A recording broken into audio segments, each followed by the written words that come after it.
हाँ,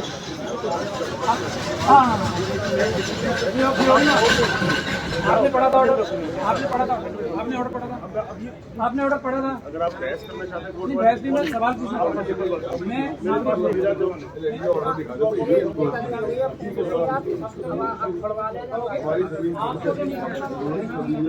आपको पूरा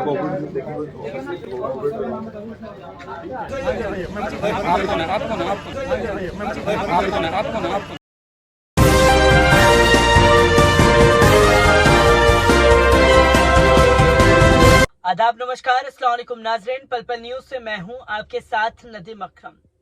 इस वक्त बंगाली मार्केट से अपनी घर की तरफ मैं लौट रहा हूं क्योंकि इफ्तियार के वक्त तक मैं खुद बंगाली मार्केट में मौजूद था और बंगाली मार्केट का आंखों देखा हाल लेकर के आप लोगों के सामने इस वक्त मैं जुड़ा हूं। जिन पहलुओं को सामने रखना जरूरी है और हर कोई ये जानना चाह रहा है कि आखिरकार बंगाली मार्केट में एडवोकेट महमूद पराचा के साथ में वहां क्या कुछ हुआ है, जो कि खबर सामने आती है तकरीबन दोपहर के 12 बजे के आसपास के बंगाली मार्केट में 250 साल पुरानी मस्जिद के ऊपर बुलडोजर चलाया जा रहा है। और ये कार्रवाई उस समय पर की गई जब सेहरी के समय में वहां के मस्जिद, क्योंकि मदरसा भी चल रहा था, मदरसे के लोग और मस्जिद के तमाम लोग जो है आसपास के अपने सेहरी में लगे हुए थे और उस वक्त ये चोरी छुपे तरीके से बुलडोजर ला करके कार्रवाई करना शुरू कर दी गई। और जब ये कार्रवाई की गई तो तमाम मीडिया 11 बजे के आसपास, 10 बजे के आसपास ये बताने लगा कि बंगाली मार्केट में 250 साल पुरानी मस्जिद पर अवैध निर्माण था और उस अवैध निर्माण में मस्जिद की जो दीवार है उसे तोड़ा गया है और अंदर ही अंदर में एक रूम, 2 रूम बनाए जा रहे थे, उसे तोड़ा गया। और मैं बात कर रहा हूं पहले गोदी मीडिया के उस पहलू की जो तस्वीर दिखाने की कोशिश की गई कि सिर्फ और सिर्फ मस्जिद की दीवार को और 2 कमरों को तोड़ा गया है।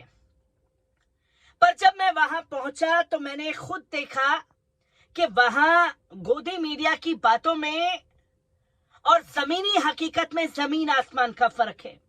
क्योंकि जब मैं और मेरी टीम वहां माइक आईडी और कैमरा लेकर के पहुंचे तो तमाम सेना के अधिकारी जो हैं वो वहां मौजूद कर दिए गए थे और तो और पुलिस बल वहां मौजूद थे। पुलिस बल देखते ही ये कहने लगे कि इन्हें अंदर जाने नहीं देना है, आप यहां वेट करिए, एसएचओ साहब इजाजत देंगे तब जाकर के आप अंदर जा पाएंगे।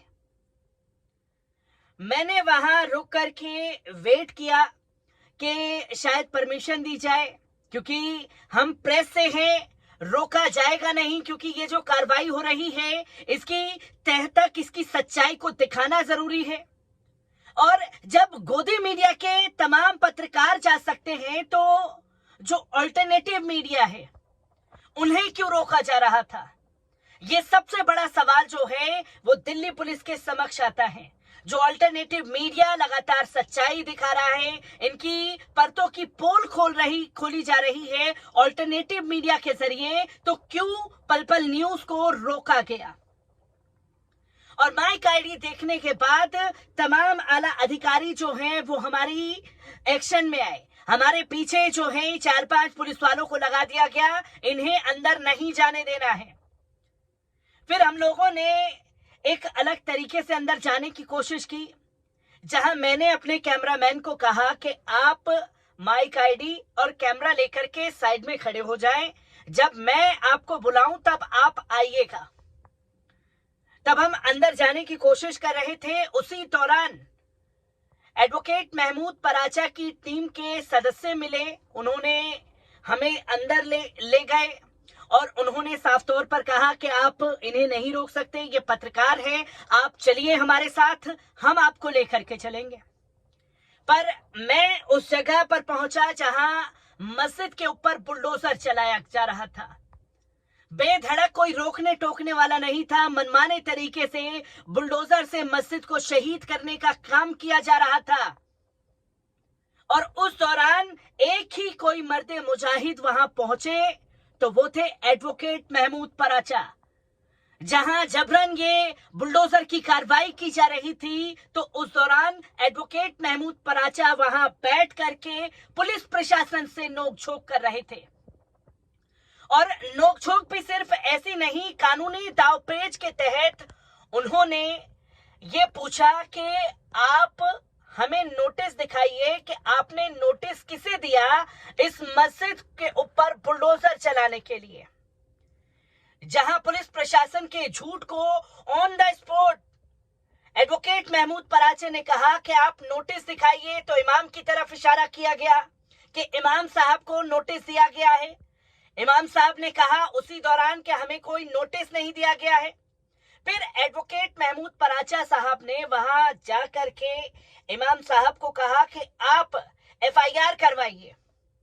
फिर एफआईआर के लेकर के आनाकानी जो है वो दिल्ली पुलिस करने लगी। और फिर उस दौरान एडवोकेट महमूद पराचा साहब ने कॉल करवाया 100 नंबर पर। जहां 100 नंबर पर कॉल करवाई की गई, उधर से अधिकारी आए और फिर ये पूछा गया कि आपके पास ऑन रिकॉर्ड हमने कॉल किया, हमारी कॉल आपके पास पहुंच गई, तो हमारी कंप्लेन, हमारी एफआईआर जो है वो अब दर्ज कीजिए। हमारे फोन अधिकार रिकॉर्डिंग के आधार पर आप अब एफआईआर दर्ज कीजिए। जहां पुलिस प्रशासन जिनको कॉल किया, लोकल कांस्टेबल वहां पहुंचे, उन्होंने बोला कि हमने कंप्लेन लिख ली है। एडवोकेट महमूद पराचा साहब ने बोला कि आप हमें पेपर दिखाइए और हमें इसकी फोटोकॉपी दीजिए। इसकी फोटोकॉपी जो है वो मांगी गई। इसके बाद जो है तमाम तस्वीरें सामने आई, जहां एसएचओ से साफ तौर पर कहा एडवोकेट महमूद पराचा ने, और एसएचओ ने कहा कि आप हम लोगों को रोक नहीं सकते। एडवोकेट महमूद पराचा ने कहा कि आप लोग जो हैं ये गलत कर रहे हैं, आप एक तो नोटिस नहीं दिखा रहे। तो एसएचओ ने कहा कि हम नोटिस आपको नहीं दिखाएंगे, आप यहाँ के कुछ नहीं हैं। तो एडवोकेट पराचा ने साफ तौर पर कहा कि मैं एक मुसलमान हूं, एक मुस्लिम समुदाय से आता हूं और मेरी जिम्मेदारी है कि मैं जो यहाँ चल रहा है उसके खिलाफ आप लोगों से बातचीत करूं। जिसको लेकर के एसएचओ ने कहा कि 22 करोड़ देश के मुसलमान हैं, वो यहाँ मौजूद नहीं है, तो आप क्यों आए हैं? इस पहलू को समझना बहुत जरूरी है, जिसकी तस्वीरें लोगों के सामने आई हैं। और ये साफ तौर पर इन लोगों को पता है कि हम किसी भी मस्जिद, मदरसे, मजार के ऊपर कार्रवाई कर देंगे, तमाम लोग बाहर निकल करके आएंगे नहीं। और इसी नोकझोंक में जब एफआईआर की कॉपी मांगने पर अड़े रहे एडवोकेट महमूद पराचा और ये कहने लगे कि आपके खिलाफ हम एफआईआर करवा रहे हैं, जो घटना को आपने अंजाम दिया है, तो पुलिस प्रशासन उल्टा डराने धमकाने की कोशिश करने लगा और ये कहने लगा कि आप सरकारी काम में बाधा डाल रहे हैं, हम आपको गिरफ्तार करेंगे। तो एडवोकेट पराचा ने कहा कि मुझे गिरफ्तार कीजिए, मैं जब तक आप मुझे नोटिस नहीं दिखाएंगे मैं यहां से हटने वाला नहीं हूं। और सिर्फ अकेले एडवोकेट महमूद पराचा वहां खड़े रहे, ना कोई सियासी रहनुमा वहां था। जो लोग मुसलमानों के वोट को ले लेकर के राज्यसभा और तमाम लोकसभा में पहुंचे हैं, वहां कोई एक नेता मौजूद नहीं था। और नेताओं से क्या ही शिकायत करना, यहां शिकायत है उन तमाम मुस्लिम तंजीमों से जहां बंगाली मार्केट से 1.5 किलोमीटर की दूरी पर जमीयत उलमाए हिंद का हेड ऑफिस है। इतनी बड़ी कार्रवाई सेहरी के समय से की जा रही थी, कोई वहां नहीं पहुंचा उस कार्रवाई को रोकवाने के लिए। ये तमाम पहलुओं पर बार बार सवाल खड़े हो रहे हैं और इन्हीं सवालों के जवाब लेने के लिए एडवोकेट महमूद पराचा वहां पहुंचे थे। और जब उन्होंने एफआईआर और नोटिस की कॉपी मांगी तो उन्हें अरेस्ट किया गया है। और अभी भी हम लोगों ने जानने की कोशिश की कि अगर डिटेन किया गया है तो मंदिर मार्ग थाने लेकर के गए होंगे। वहां भी हमने जाकर के देखने की कोशिश की गई, वहां भी उन्हें ले जाया नहीं गया था। उनके तमाम लोगों से पूछने की कोशिश की गई कि कहां उन्हें ले जाया गया है, पुलिस प्रशासन कहां एडवोकेट महमूद पराचा साहब को लेकर के गई है, इसकी किसी को कोई जानकारी नहीं दी जा रही। और ये सवाल खड़े करते हैं उन तमाम पहलुओं पर कि आखिरकार सिर्फ एक एडवोकेट महमूद पराचा ही मस्जिद के लिए क्यों पहुंचे, और तमाम लोग कहां थे जो मस्जिद के लोग, मदरसे के बच्चे मदद के लिए इंतजार कर रहे थे। कोई वहां उस कार्रवाई को रुकवाने क्यों नहीं पहुंचा। और जब ये कार्रवाई सामने हो रही थी तो मुझे जहांगीरपुरी का वो पूरा मामला याद आता है जब वहां पर कार्रवाई की जा रही थी। उस दौरान एक लोकल पार्षद वहां की जब मस्जिद के गेट को तोड़ा जा रहा था तब जाकर के उधर बुलडोजर चलाया क्या। तमाम लोग मस्जिद पर बुलडोजर चलाए ये बता रहे थे। जब कार्रवाई क्योंकि अवैध निर्माण के चलते की जा रही थी तो अवैध निर्माण में कुछ हिस्सा मंदिर का भी था। वहां पार्षद ने कोर्ट का स्टे दिखा करके उसे रुकवा दिया, पर यहां कार्रवाई की गई तो कोई ऐसा लीडर या कोई ऐसा नेता या मुस्लिम तंजीमें क्यों नहीं पहुंची जो इस बुलडोजर कार्रवाई को रुकवा सकती थी। और अब इस पहलू पर, तीसरे पहलू पर बात करूंगा, क्योंकि एडवोकेट महमूद पराचा को जब डिटेन किया जा रहा था तब मैं वहां अकेला मौजूद था। उस दौरान जो है पुलिस प्रशासन मेरे पीछे लगा ही हुआ था, और जब एडवोकेट महमूद पराचा साहब को गाड़ी में बैठाया गया तो पीछे से आकर के मेरा फोन मेरे हाथ से दिल्ली पुलिस के अधिकारी ने छीना कि आप कौन हैं, आपको रिकॉर्ड नहीं करने दिया जाएगा, आपने परमिशन इसकी ली है। मैंने उन्हें कहा कि मैं एक जर्नलिस्ट हूं और मैं यहां की सच्चाई को दिखाने के लिए आया हूं। और जब मुझसे बहस होने लगी तो एडवोकेट महमूद पराचा ने खुद कहा कि आप इन्हें गलत परेशान कर रहे हैं, ये मीडिया से हैं।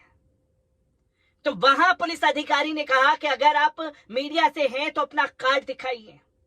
मैंने उन्हें प्रेस कार्ड दिखाया। उसके बाद जो है उन्होंने मुझे वहां से चले जाने के लिए कहा कि अगर आप अभी यहां रुके तो हमें आपके ऊपर भी कार्रवाई करनी पड़ेगी। सोचिए कि जो जमीनी स्तर पर सच्चाई दिखाने के लिए पहुंचे हैं उनके साथ इस तरीके का रवैया है, और जो इस जमीनी स्तर पर इस कार्रवाई को रुकवाने के लिए पहुंचे हैं उनके साथ इस तरीके का रवैया अपनाया जा रहा है। तमाम दरगाहों को, मस्जिदों को अवैध बता करके इस तरीके की कार्रवाई बार बार सवाल खड़े कर रही है। और यह तस्वीर लगातार बीते 2 हफ्तों में देश की राजधानी दिल्ली से सामने आई है। एडवोकेट महमूद पराचा से जुड़ा और बंगाली मार्केट में उस दौरान क्या हुआ उसका आंखों देखा हाल मैं आप लोगों के साथ साझा कर रहा था। दीजिए इजाजत, शुक्रिया।